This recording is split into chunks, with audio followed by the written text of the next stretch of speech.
Radio BS. Votre première web radio. Budget Sud. Nous sommes les seuls à proposer ça. Alors, restez à l'écoute.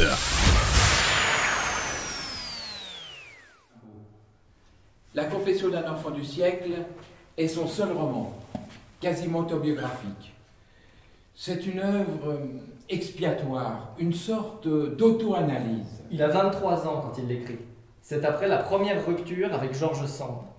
Et puis, la troisième partie, c'est la rencontre avec George Sand, une passion violente. Nous n'en parlerons pas parce que ce sera l'objet d'un autre spectacle. Quand les enfants parlaient de gloire, on leur répondait « Faites-vous prêtre ». Quand ils parlaient d'ambition, on leur répondait « Faites-vous prêtre ». Quand ils parlaient de force, d'espoir, d'amour ou de vie, « Faites-vous prêtre ».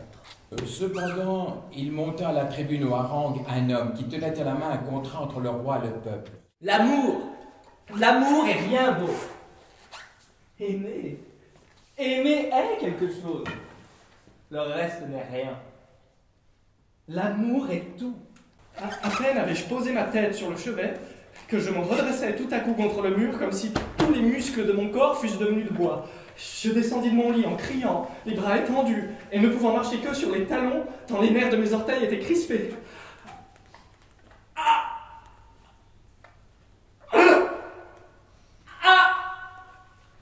Et je passai ainsi près d'1 heure, complètement fou et raide comme un squelette. Ce fut le premier accès de colère que j'ai éprouvé. Colère, non, c'est plutôt des symptômes d'une crise de tétanie. Né inquiet, visionnaire, un peu maniaque, sujet à des crises d'épilepsie et devenu alcoolique à l'âge de 20 ans, le poète utilisait cette imagination exaltée et ses nerfs malades pour composer le meilleur de son charme et de son génie. Pourquoi n'avez-vous pas voulu d'elle?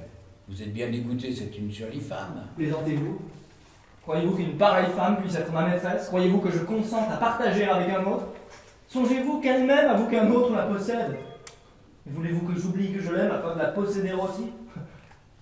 Si ce sont là vos amours, vous me faites pitié. Les poètes représentent l'amour comme les sculpteurs nous peignent la beauté. C'est-à-dire que, doués d'une organisation exquise et délicate, ils rassemblent avec discernement et avec ardeur les éléments les plus purs de la vie. Parfois, aux tables du café de Paris, fréquenté par les célébrités, on voyait apparaître un grand garçon svelte, un peu excentrique, vêtu d'un habit bleu à boutons d'or, d'un gilet blanc et d'un pantalon jaune.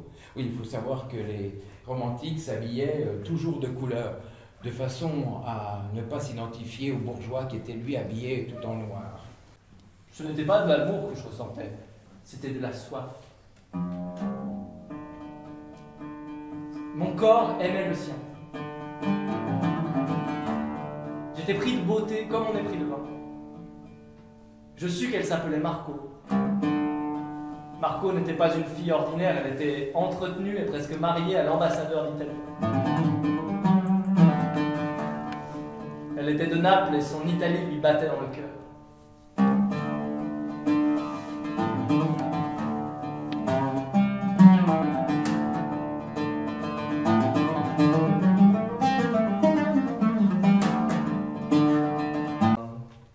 C'est l'histoire du siècle.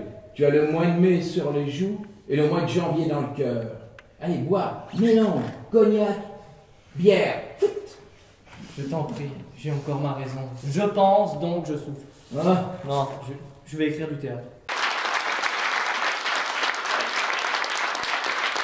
Déjà remercier évidemment Madame Desjardins et tout le personnel de la médiathèque de nous avoir invités, évidemment, ici. Et puis, bon, vous dire que voilà, ça c'est le premier acte. On a posé un deuxième acte qui s'appelle Signé Sand. D'ailleurs, je crois que certains l'ont vu, on l'a joué dernièrement assez sérieux. Et puis peut-être il y aura un troisième acte si on a le temps pour travailler la rencontre explosive entre Sand et Musset.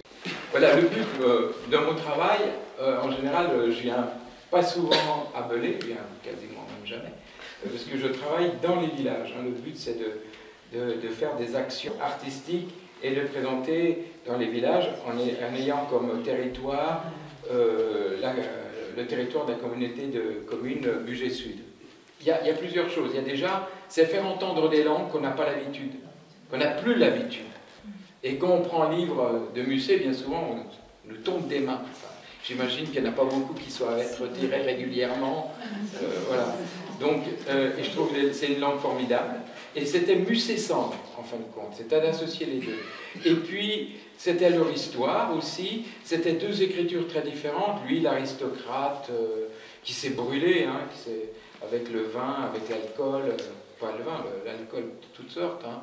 Les choses dont on parle, là, c'est vrai. Il mélangeait la bière et le punch, il mélangeait le cognac et l'absinthe. Voilà, c'était... Et puis l'opium, donc du coup, voilà.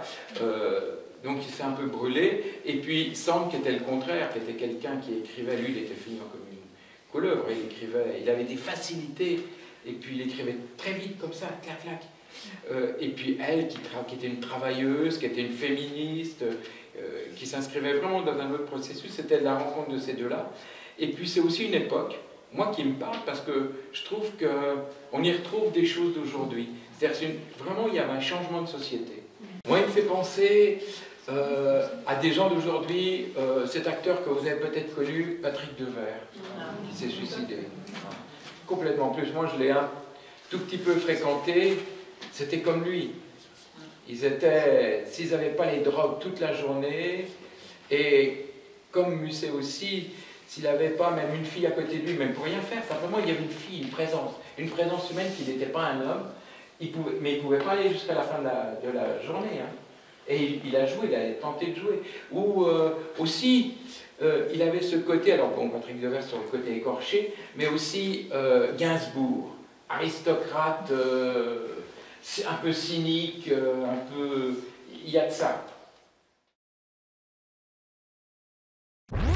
Radio BS. Votre première web radio.